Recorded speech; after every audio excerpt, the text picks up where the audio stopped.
procurado por um agente da gestão, foi mostrado, foi dado para que fosse visto o projeto, e com ele tudo aquilo que seria necessário para uma entrada dele próprio no clube. Chegou a ser ofertado a ele a vice-presidência de futebol, e na minha opinião, que ele fez muito bem, ele disse, olha, a vice-presidência de futebol só não me resolve o problema, eu preciso ter marketing, eu preciso ter as finanças para poder trabalhar toda essa questão de crescimento do Vasco.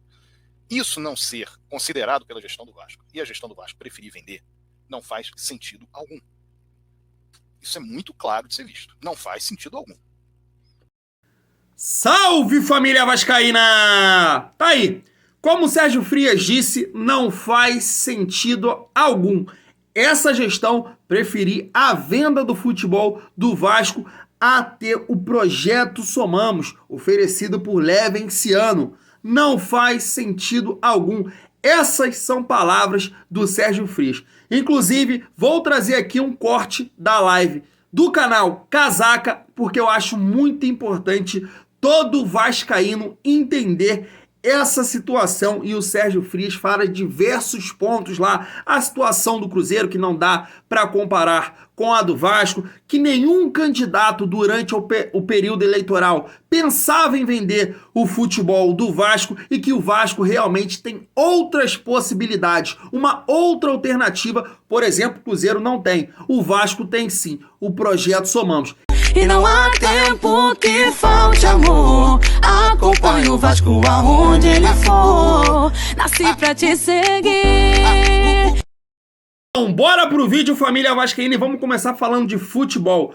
Planejamento do Vasco, a montagem do elenco do Vasco para 2022. Eu tenho certeza que você, assim como eu, está desesperado com o ano do Vasco em 2022. Vamos falar por quê? Vamos trazer duas situações aí que jornalista, inclusive, está aqui também na Net Vasco. O primeiro reforço do Vasco aí pode ser anunciado nesses dias, nos próximos dias, é o Anderson Conceição, que está buscando lá sua rescisão de contrato, né, do Cuiabá, e podendo estar aí acertando com o nosso Vascão. Um jogador alto de 1,88 m, o Vasco está visando aí melhorar, principalmente a questão que esse ano foi muito complicada da bola aérea, mas aí você vê a montagem do elenco. Você pensa assim nas características individuais de cada atleta, mas você tem que pensar no coletivo. E aí você para analisar a montagem do sistema defensivo do Vasco. Você tem aí um zagueiro, Luiz Cangá, né, de 1,90 m, de 1,91 m, que pode ficar há 3 meses se não demonstrar um futebol. Um jogador aí que tem uma característica interessante, bate forte na bola, é bom na bola aérea,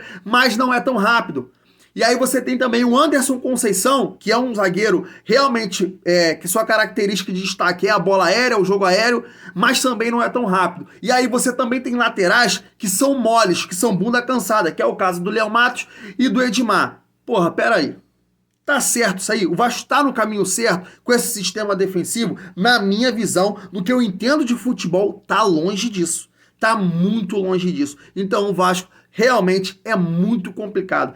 É a falta de dinheiro, é a falta de profissionais capacitados na montagem do elenco que constrói essa situação. Estou muito preocupado realmente com 2022 do nosso Vascão. E outro nome aqui, segundo informações que está muito próximo do Vasco, segundo jornalistas, é o nome do Diego Souza. E está aqui na Net Vasco, inclusive, que o irmão do Diego Souza disse que ele recebeu mais de 3.000 mensagens e colocou aqui, ó, espero que ele escolha seu time de infância. Inclusive, tem outra informação aqui também, que o Diego Souza tem um acordo muito bem encaminhado com o Vasco e que prevê bônus por gols e se o Vasco conquistar o acesso à Série A. E aí é outra situação que eu coloco. Acho que o Diego Souza está dividindo aí, eu acho que a grande parte da torcida pensa que o Diego Souza pode sim ajudar, e eu tô nessa parte da torcida, mas tem muito vascaíno que não vê a chegada do Diego Souza com bons olhos. E eu já coloquei alguns pontos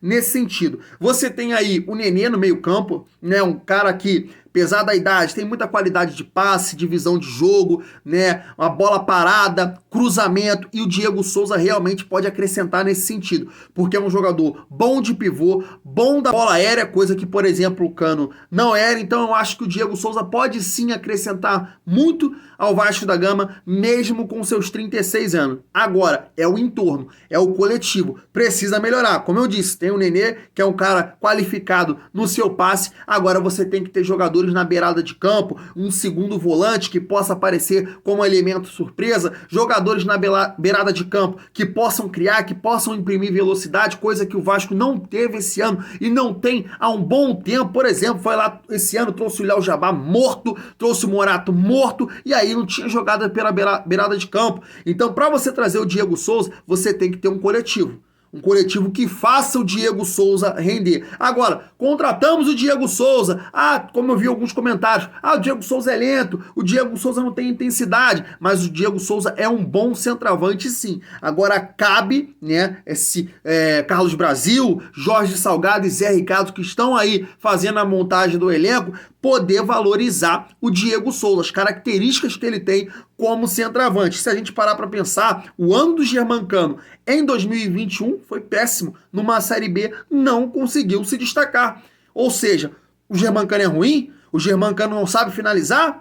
Não, é o entorno. Então tem que melhorar. Vejo com bons olhos sim a contratação do Diego Souza, mas você tem que ter boas contratações aí, principalmente na beirada de campo, para ter velocidade, para criar jogadas para o Diego Souza. E eu cito aqui, por exemplo, um nome que eu não vejo o Vasco cogitar aí, que é o Janderson, jogador que fez essa última campanha agora na Série A e pelo Atlético Goianiense, é um jogador que pertence ao Corinthians, e o Corinthians já disse que não vai utilizar o jogador, e eu não vejo essa visão aí, acho um jogador muito interessante para fazer essa função aí na beirada de campo e ajudar o Diego Souza caso ele acerte com o nosso Vascão. Quero a sua opinião aí sobre a montagem do elenco do Vasco para 2022, apostando em zagueiros altos, mais um sistema defensivo muito lento. O Diego Souza pode render sim no nosso Vascão, basta aí o Vasco criar as alternativas para ele. É um bom centroavante, na minha opinião, e eu quero a sua opinião também. E aí, família vascaína, para a gente estar finalizando o vídeo, vou trazer aí o corte da live lá no canal Casaca, onde o Sérgio Frias coloca aí pontos muito interessantes para a gente entender aí. Depois dessa situação aí do Cruzeiro, virar SAF, tem o Botafogo e agora a gestão está desesperada para colocar o Vasco aí como um clube empresa. Mas, como o Sérgio Frias vai colocar, o Vasco tem outras alternativas, que é o Projeto Somamos do Leve esse ano. Não precisava desse desespero todo aí que a gestão tá de vender, vender e vender. Vamos acompanhar. Se liga só, vale a pena ouvir até o final. Coisa que eu quero falar é a respeito de alternativas. Eu tenho me batido muito pensando no torcedor do Vasco, pensando no desespero do torcedor do Vasco, pensando nas informações e contra-informações, principalmente que o torcedor do Vasco tem recebido a respeito de toda essa história. Inicialmente, nós temos que entender que houve há um pouco mais de um ano, 2 meses, uma série de campanhas de candidatos para a presidência do Vasco. E nenhuma delas falou em vender o Vasco. Até a que mais se aproximava disso pode ter sido aquela vinculada à chapa do Júlio Branco, que falava muito em vendas, vender tudo que fosse possível, etc. Mas assim mesmo não foi taxativa quanto à venda do clube. A chapa dita roxa do Jorge Salgado falou claramente que não tinha objetivo de venda. Mas age como se fosse um objetivo desde o princípio. E houve uma das chapas que apresentou, a minha chapa não precisa nem dizer, em relação à venda do Vasco, que não tem o menor cabimento. A chapa do Alexandre Campelo era basicamente a continuidade de um trabalho que estava sendo feito, questionando se ou não se era bom, se era ruim, era continuidade, portanto não tinha nenhum caráter de busca por venda. E a chapa do Luiz Roberto Levenciano, que era a chapa do Grupo Somamos, trazia uma perspectiva nova para o Vasco. Essa perspectiva é a alternativa. Não porque é o Luiz Roberto Levenciano, é o Zezinho, é o Joãozinho, é o Luizinho, porque é, de fato, uma alternativa para o Vasco. Qual é a alternativa? A alternativa é que o Vasco tem uma possibilidade de captação de recursos e que, dentre esses recursos, venha um dinheiro novo do exterior, um dinheiro vultoso, uma verba vultosa, que vai fazer com que, num prazo de carência, o Vasco tenha esse período de prazo de carência para começar o pagamento, para iniciar o pagamento, a possibilidade de ajustar suas contas e de fazer investimentos buscando outras novas receitas e fazendo, evidentemente, crescer, acho que com o futebol, que hoje o Vasco praticamente não tem crescimento algum. O Mauro acabou de falar sobre uma circunstância do Atlético Mineiro, de um jogo de futebol, ser referente ao valor de um patrocínio anual do Vasco. Então, claro que o Vasco tem muito mais condição do que o Atlético Mineiro, tamanho de torcida, força, etc. Agora tem que haver um investimento esportivo para que isso possa expandir, para que o torcedor do Vasco possa aparecer, possa consumir, possa fazer parte de um programa de ciclo virtuoso do clube a partir de ações desse nível. No projeto também, questões de desenvolvimento patrimonial, como novas fontes outras de receitas, como economia digital. A grande questão é a seguinte: é óbvio que isso é melhor do que qualquer tipo de venda do clube, qualquer tipo de situação que você leve a um caminho sem volta para o Vasco. Me chamou muita atenção no decorrer desse ano, em dois momentos que o Gilberto Davenceno se apresentou à direção do Vasco falando: estou com esse projeto aqui, e esse projeto é do Vasco, e esse projeto pode ser visto. Chegou inclusive em março, abril desse ano, a passar um contato para o vice-presidente de marketing, que falou que não queria ter o menor contato com relação a isso. E agora, procurado por um agente da gestão, foi mostrado, foi dado para que fosse visto o projeto, e com ele tudo aquilo que seria necessário para uma entrada dele próprio no clube. Chegou a ser ofertado a ele a vice-presidência de futebol, e na minha opinião, o que ele fez muito bem, ele disse: olha, a vice-presidência de futebol só não me resolve o problema, eu preciso ter marketing, eu preciso ter as finanças para poder trabalhar toda essa questão de crescimento do Vasco. Isso não ser considerado pela gestão do Vasco, e a gestão do Vasco preferir vender, não faz sentido algum. Isso é muito claro de ser visto. Não faz sentido algum. Algo primordial da direção do Vasco é que ela torce pelo Vasco. Né? As pessoas que estão lá torcem pelo Vasco. Os conselheiros, os gestores.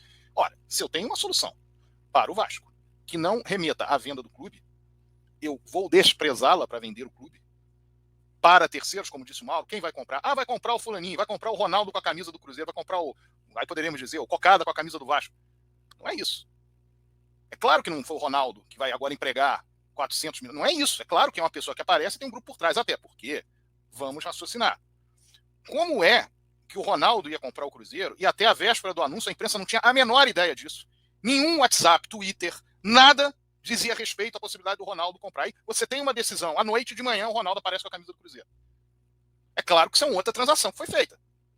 Porque no mundo de hoje não há como você pelo menos não dar olha, pode ser que seja. Nós estamos falando de um mundo totalmente globalizado e de assuntos os mais, vamos dizer, os mais complexos possíveis, os mais confidenciais possíveis, saem tudo que é canto. Como é que uma coisa dessa não ia aparecer? Então, essa situação de quem vai comprar, ou quem está por trás de quem vai aparecer como comprador, que é o grande X da questão. Qual é o objetivo de quem vai adquirir? Títulos para o Vasco ser campeão, etc. Depende. Quem compra visa lucro. Se o lucro for outra coisa, vai ser outra coisa. Se eu quero sugar aquilo que o Vasco tem, eu sugo. Mas também é devedor solidário. O raciocínio é o contrário. O Ronaldo é devedor solidário junto ao Cruzeiro. Não, o Cruzeiro continua como devedor. Se o Ronaldo não pagar, o Cruzeiro tem que pagar. E aí você dizer que é devedor solidário, você está mas agora temos aqui um devedor. Não. O clube que não tem mais como ter recursos continua sendo devedor. O clube que não tem mais como obter receita do futebol continua sendo devedor. Então, essas questões todas, elas têm que perpassar pela discussão de alternativas. Nós não podemos ignorar que existem alternativas. Se o Cruzeiro não tinha alternativa, é problema do Cruzeiro. Se o clube XPTO não tinha alternativa, é problema do Cruzeiro. É dos outros clubes. Agora, o Vasco, é claro que o Vasco tem alternativa.